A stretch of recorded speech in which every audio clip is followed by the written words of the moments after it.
The most disrespected person in America is the black woman. The most unprotected person in America is the black woman. The most neglected person in America is the black woman. Malcolm X, 1962. When Malcolm X said this in that time period, black women were part of the large civil rights movement, and many icons arose from it during that time, including Ruby Bridges, Rosa Parks, Coretta Scott King, Fannie Lou Hamer, and Shirley Chisholm, as well as the Little Rock Nine. However, as monumental as black women are, the disrespect we have come across is still prevalent. Take, for example, Henrietta Lacks, who is an African-American woman whose cancer cells are the source of the HeLa cell line, the first immortalized human cell line and one of the most important cell lines in medical research. Many don't know that her sample cancer cells were removed and sent to the Dr. George Gay, who was trying to find a cell line to use in cancer research without Lax's knowledge or consent, and at the time, collecting a patient's cells without their consent was illegal. The disrespect of black women and their bodies goes back to the 1800s, with a woman named Sarah Barton, also known as the Hottentot Venus, which is problematic and derogatory in itself, as the term Hottentot referred to the indigenous colored folk of South Africa. Sarah had a medical condition known as steatopedia, which quote-unquote resulted in extremely protuberant buttock due to a buildup of fat. She was then exhibited in London's Piccadilly Circus. She was also one of the first victims of sex trafficking, as her bodily appearance made for unwanted and aggressive sexual attention that many men paid the London Piccadilly Circus for in order to abuse her due to their desire. Upon discovering this, I went on to research more, in which I found a continuous pattern. POC culture is often imitated and often gains traction from those who aren't POC. The same parts of our culture that are stolen by other groups seem undesirable or unprofessional when it comes to us taking part in our own culture. I'll go on to list a couple of trends, but first let's start with brownie glazed lips and the clean girl aesthetic. The slicked back buns with gold jewelry has always been a staple in the Latin and Hispanic culture, but now it has been copied and pasted on TikTok as a new trend to be followed, just as brownie glazed lips, which were adopted and if not stolen from Black and Hispanic Latin women who have been lining their lips and putting on gloss in the same format for decades. Gold jewelry has been an aesthetic staple in the Black community or the people of color community for a while now. The layering of golden and silver jewelry is now used for the opium or clean girl aesthetic, which many people follow, mainly white people.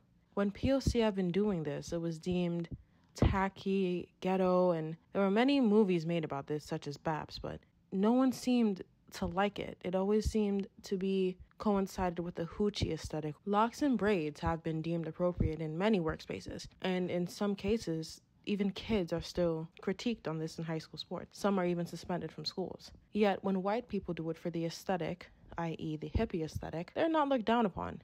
They're seen as living free, and they're not seen as unprofessional. They can easily get rid of those styles when it inconveniences them. But as Black people, these are hairstyles that we wear routinely, that we can't change, that we rely on. Another thing that really stuck out to me in my research was semi-permanent Blackness. I touched on this before, but to me, I would define it as when white individuals have the luxury to experiment with Blackness as a phase, and then they can go back to being white when it no longer suits them. Black people or people of color don't necessarily have that.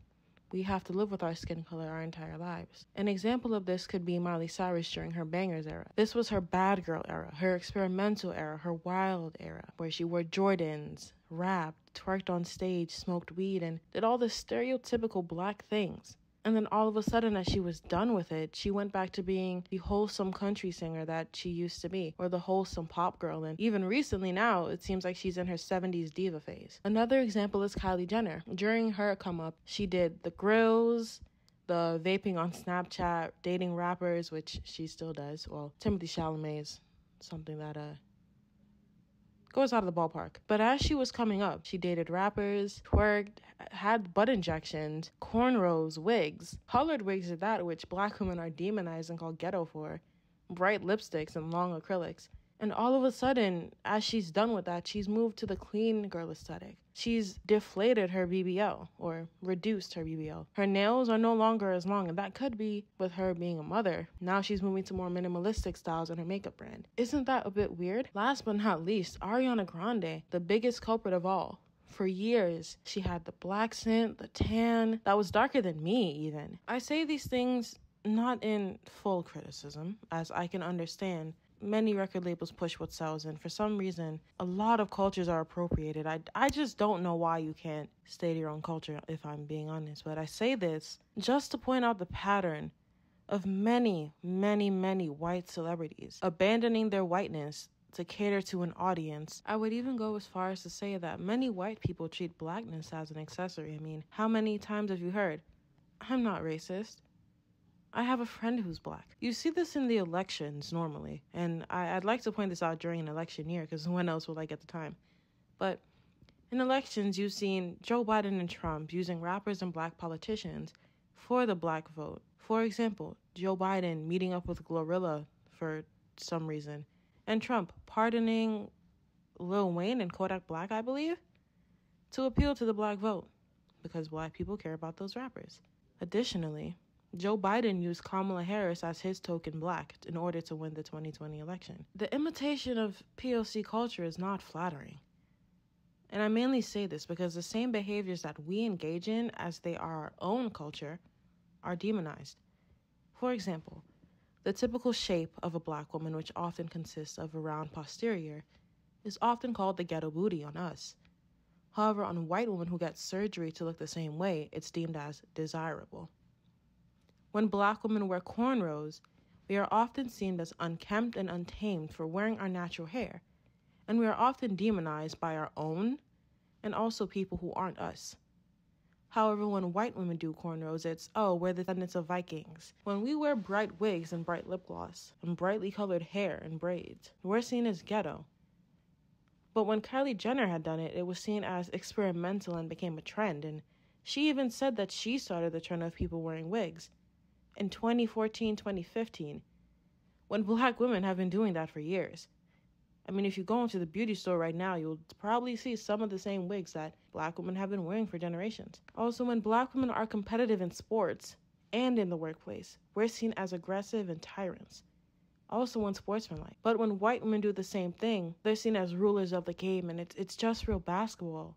And it's a real sport, and that's just unfair. I'd also like to mention that when black women are rapping along to their favorite lyrics and dancing, we're seen as ghetto and loud and unkempt and provocative and tempting. But when a white woman does it on TikTok, all of a sudden she's what every man wants, and she's quote-unquote invited to the cookout. Generally speaking, the unfair treatment and classification of people of color, especially women of color, against women who aren't women of color seems to go back for years on end. And it also extends to the male side. I didn't want to go into much depth of that for this video because I'm not a man, and I feel like I can't talk for the male experience. It seems like a lot of these celebrities use a caricature of a black image to garner a fan base and cause controversy, and then they reach certain groups, and then they peel back that image once they reach the success that they need, which then again shows how blackness is just experimental, and how cultural appropriation is a problem. Cultural appropriation is not appreciation. You can show appreciation without appropriating it. But it seems that when black culture is involved, appropriation is all we'll ever get, and we will continue to be demonized over the very things that will be trending the following minute.